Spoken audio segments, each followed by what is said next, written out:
Merci d'être si nombreux pour cette restitution du travail de la journée. Non, merci d'être là, sincèrement. Vous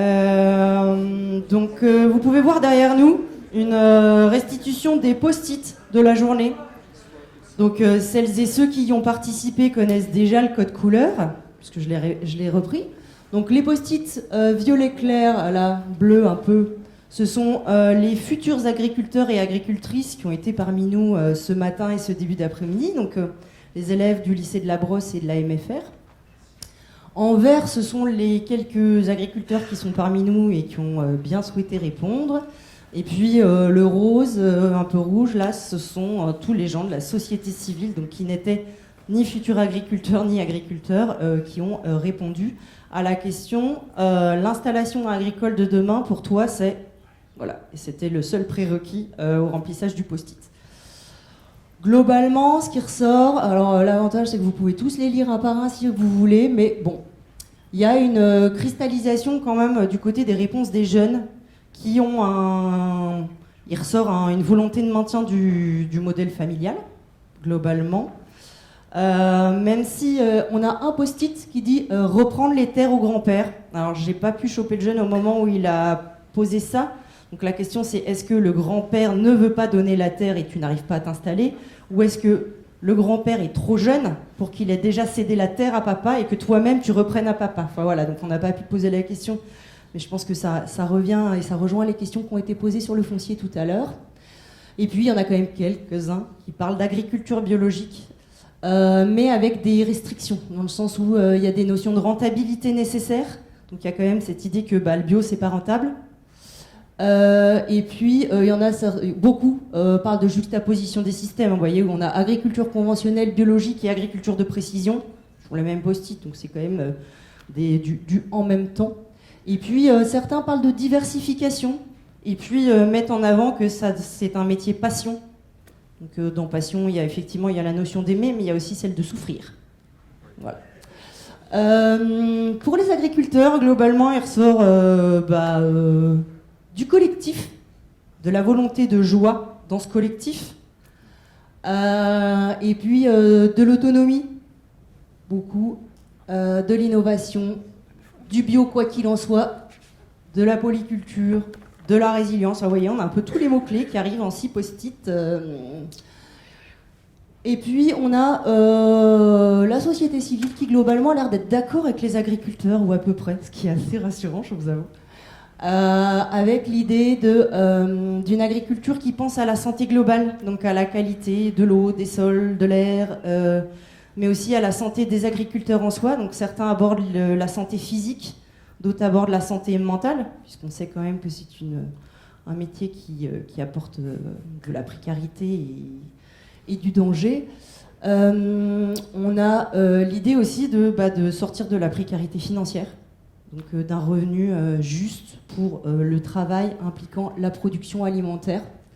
Il y a une petite proposition que les jeunes, avant de s'installer sur la ferme familiale, pour les cadres, aillent voir un petit peu ailleurs ce qui s'y passe avant d'y revenir. Peut-être on aurait des images ou des envies de transformation en revenant à la ferme familiale. En tout cas, je pense que c'est un peu l'idée. Et puis, il y a des envies de biodiversité, de faire ensemble, de collectif. Enfin voilà, il y a quand même quelque chose qui a l'air de rassembler tout le monde autour de ces notions-là. Voilà, donc rien de très innovant. L'idée, c'est un petit peu d'aller confronter, pour moi, la vision des futurs agriculteurs avec celle des gens qui sont déjà agriculteurs. Et je trouve ça riche que les paysans et paysannes parmi nous aient fait le choix de l'agriculture biologique d'emblée, alors qu'on voit bien la majorité des jeunes qui ont répondu sont des jeunes de première. Donc vous voyez vraiment des vrais jeunes, encore des mineurs, donc peut-être des gens trop éloignés de la réalité de ce que seront leurs métiers dans les changements en cours, et donc des difficultés peut-être de projection pour sortir du modèle familial. Voilà pour ce qu'il y a à dire de un peu la recension de la journée. Si ça suscite des questions, des réactions, vous n'hésitez pas. On a un temps très court pour ça. Et puis je laisserai Lucie faire un petit bilan et puis une ouverture sur la suite. On a un petit biais de sélection, par contre, quand même, sur les agris présents en termes de représentation de la diversité des systèmes. Je pense que ça génère aussi cette cohérence entre les post-it. Je sais pas si...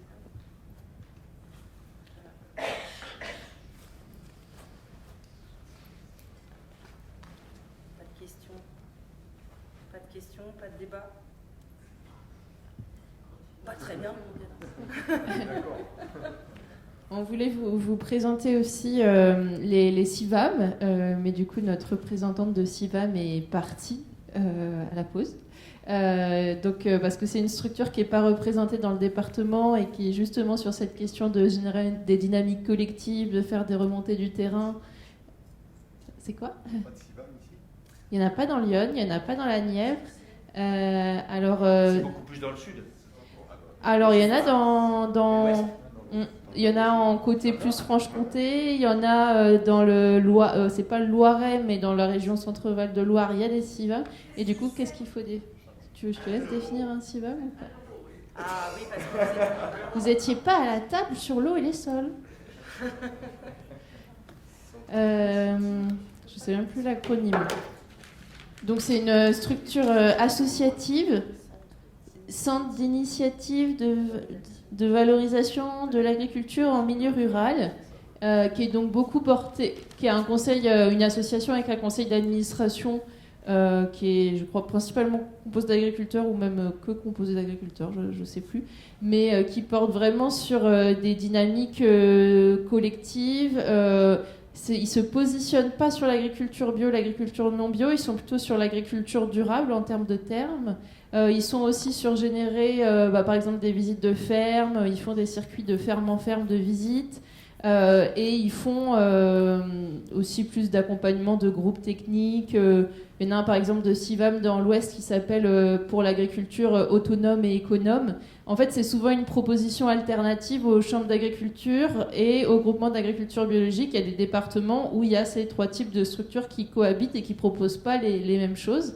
Et du coup, là, c'est quelque chose qui n'existe pas dans les départements de Lyon, de la Nièvre. Du coup, Seine-et-Marne, c'est le Agrophile qui était là tout à l'heure, c'est le CIVAM le plus proche.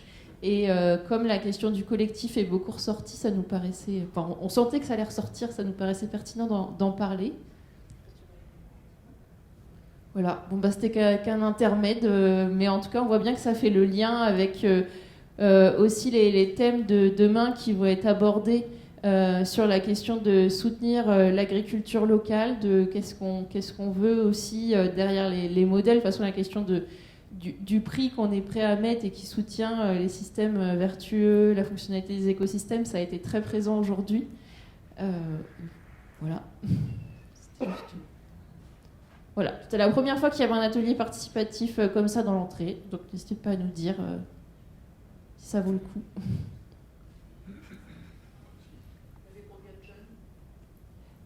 Ce matin, je dirais qu'il y avait une trentaine de jeunes. Ça allait de la première au BTS, avec des premières de MFR où on voit bien que c'est pas le même profil et le même enseignement que quand ils sont à la brosse. Et ça, c'est assez marqué et c'est intéressant aussi on trouve ça particulièrement pertinent aussi de proposer ce type d'événement pour des questions d'ouverture. Mais les monitrices sont plus très très motrices. Et voilà, plusieurs BTS, des personnes qui sont en reconversion aussi et qui sont en train de se former pour devenir agriculteurs. Et ils sont intervenus sur scène ce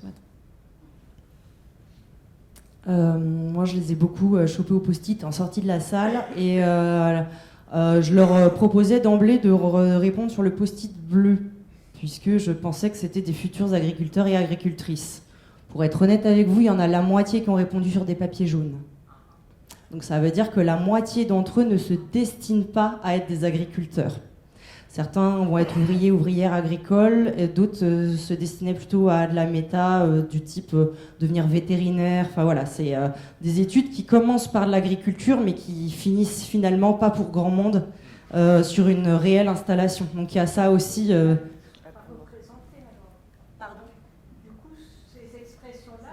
Elles sont en jaune en fait. Enfin, elles sont dans la partie rose là. Certains, voilà. Non, oui, alors c'était jaune dans mes post-it là-bas, pardon. Mais y en a un d'élèves qui a marqué, par exemple, vous voyez, le lien entre les communs pour la gestion des paysages. Ça, c'est un élève qui a écrit ça. C'est un jeune homme de 12 ans qui a écrit avoir plus d'énergie propre. Voilà. Donc il y a quand même des tropismes. Et le collectif, en collectif, il y en a un des deux aussi, c'est un élève. Voilà. Donc ceux qui ne se destinent pas à l'agriculture, finalement, ont l'air d'être plus ouverts que ceux qui s'y destinent.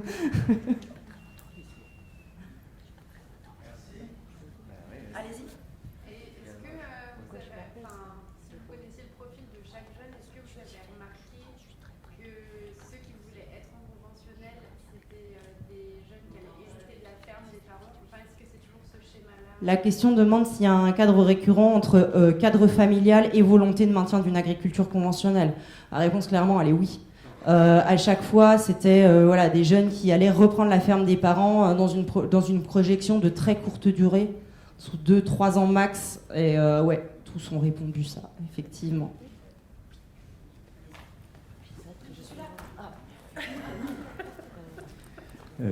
Pierre Butin, je suis agriculteur.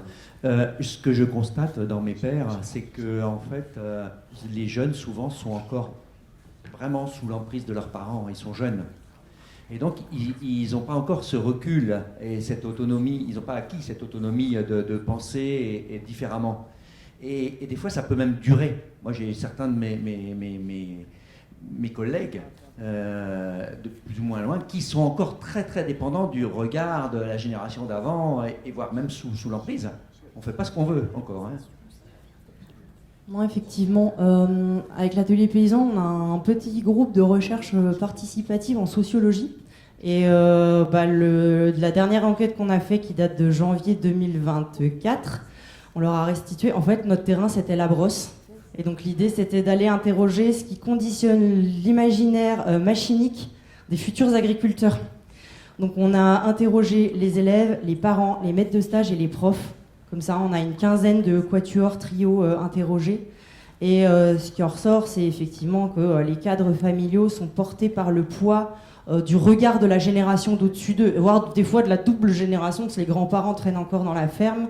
Et vu que ça reste en famille, révoquer le modèle parental, c'est hyper douloureux. En fait, il y a quelque chose dans la sociologie familiale qui s'interconnecte avec des choix techniques. Et puis, il y a le choix financier aussi. C'est-à-dire que reprendre la ferme des parents, c'est le poids d'endettement pour reprendre un système déjà existant. Et bien souvent, en fait, le système vous pousse dans une reproduction de l'identique parce que la structure existe déjà. Dimanche matin, on va avoir à la restitution de notre atelier d'hier après-midi. On a eu un groupe de 6 agriculteurs qui ont travaillé en intelligence collective avec moi-même et l'association Résiliéré. Et on avait parmi nous un agriculteur qui a repris la ferme parentale, qui a commencé sur le modèle parental et puis qui un jour s'est dit c'est pas possible et qui vient de faire une transition de culture déjà parce qu'il est passé en laitier et il a passé la ferme en bio alors qu'il a 50 ans. Vous voyez, il y a des transitions et vous avez raison qui arrivent finalement un peu sur le tard mais qui arrivent tout de même. Donc moi je trouve ça plein d'espoir que des gens qui sortent du cadre familial en sortent réellement finalement un jour ou l'autre par envie ou par conviction. Lui, c'est pour raison de santé qu'il l'a fait. Oui, je rebondis en tant qu'association environnementale, Lyon Nature Environnement. On a réalisé avec l'autre association ADENI des petits vidéos qui sont accessibles sur YouTube. C'est la bio pour tous dans Lyon. Et je vous engage à regarder la ferme de la bilouterie. Avec ce problème, je reprends la ferme à condition qu'elle soit en bio. Bon, tu vas en prendre que la moitié.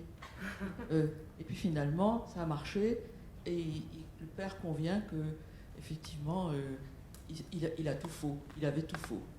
Donc, regardez-le parce que c'est bien. Et donc après ces petits films, il y a 10 petits films de 6 minutes. Et c'était à la demande de Jean-Michel Delagneau, qui était quand même un gars très engagé sur la bio, et qui a fait le Gabi, enfin qui a permis politiquement de financer le Gabi. Groupement d'agriculteurs et donc, biologiques d'agriculteurs biologiques de de Lyon. Lyon. Oui, à 1 euro, pardon. Et donc après, on était un peu frustrés parce que c'est des petits films, il y a des répétitions et des trucs. Et donc, du coup, on a refait un film de 26 minutes qu'on se propose de projeter où vous voulez, qui s'appelle Chemin de terre et d'eau, et qui dure pas trop longtemps, mais qui permet de faire un débat. Donc les associations sont disponibles, il faut nous fournir la salle, on arrive avec le matos et on sait répondre aux gens. Voilà. Et je termine par un truc qui nous tient vraiment à cœur et qui nous fait pas du tout plaisir, c'est la disparition annoncée des terres en bio qui vont être bétonnées à Venoy, avec la complicité de la SAFER qui va en échange donner des terres qui ne sont pas bio. Donc je ne comprends pas que personne ne soit vraiment monté au créneau là-dessus. Il y a que les associations qui se sont bougées. Et c'est quoi le projet de bétonisation? Parce que je suis pas une locale, moi. Mais c'est enclenché depuis 20 ans. C'est une histoire de modification du PLU de Venoy, du document d'urbanisme. Ça a été saucissonné de façon à ce qu'on ne puisse pas attaquer, finalement. Et donc, ce qui était terre naturelle est devenu constructible, il y a déjà 15 ans. Dans le futur, vous voyez, c'est bien pensé leur truc. Pourquoi? Parce que c'est le long de l'autoroute A6. Et que vous dire d'autre? Le maire d'Auxerre, président de l'Agglo, a changé aussi le PLU d'Apoigny pour pouvoir accueillir de la logistique. Total, il n'y a rien. Personne ne s'est implanté sur Apoigny. C'était le petit combat qu'on avait mené il y a 30 ans. Et en disant non, surtout pas à Venoy à cause des sous-sols et du rue de Sinotte, qui est une rivière première catégorie. Et donc, du coup, ils changent toute la donne. On va théoriquement mettre de la logistique à Apoigny, qui est déjà saturée au niveau circulation. Et on va mettre, on ne sait pas quoi, de l'économie circulaire à Venoy, sur un sol karstique. Et c'est la catastrophe annoncée. Et le lycée de la Brosse, qui est quand même régi au niveau régional, ne bouge pas. Ce sont des gens qui sont fonctionnaires, qui n'ont pas le droit de réagir. Et c'est catastrophique pour nous. Voilà. Dit Catherine, dit que vous avez besoin d'argent pour les frais d'avocat. Qui n'a pas besoin d'argent, en fait Non, enfin, mais voilà. si, c'est important. Non, mais bien sûr. Elle a raison parce qu'on est important, embarqué qu'un recours sur d'autres choses, sur les poulets ducs. C'est de l'argent pour pouvoir lutter Les poulets ducs, juridiquement. c'est des saloperies qui sont fabriquées en 40 jours, avec de l'alimentation qui vient d'ailleurs maintenant. Et donc c'est doublement de l'abattoir. Et donc on est engagé avec un avocat, on bosse tous beaucoup sur ce dossier. Et on en est à notre 3e réplique. Donc c'était pas prévu au programme ça. Hein. Et donc grosso modo c'est entre 5 et 6 000 euros un recours avec un avocat de bonne pointure, disons, hein, qui est environnemental. Et moi j'ai une super salle à vous proposer pour votre projection. Il y a un super amphi à la Brosse. Mais je sais, on l'a déjà Et il y a une nouvelle directrice. Non, mais on l'a déjà passé. Bah et ouais. alors, les élèves ne disaient rien. Bon. Ah bon? Et donc, c'était terrible parce qu'en même temps, ils répétaient ce qu'ils entendent à la maison quand ils ont parlé. Ouais, mais Et c'est il y en avait l'âge. aussi qui J'en n'ont rien rejoins. dit et qui ont repris des fermes bio. Donc, Oui, mais on sème des petites graines. C'est comme ce matin. Les avoir parmi nous aux égats, Voilà, c'est peut-être ça. ouvrir des fenêtres et des portes sur autre chose. Pousser les imaginaires, entendre parler de l'IFOFER, peut-être ça suffit à les réveiller. Espérons.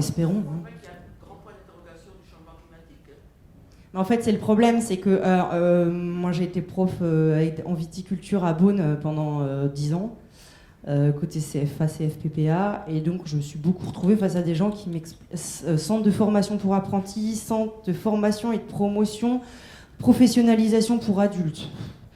Où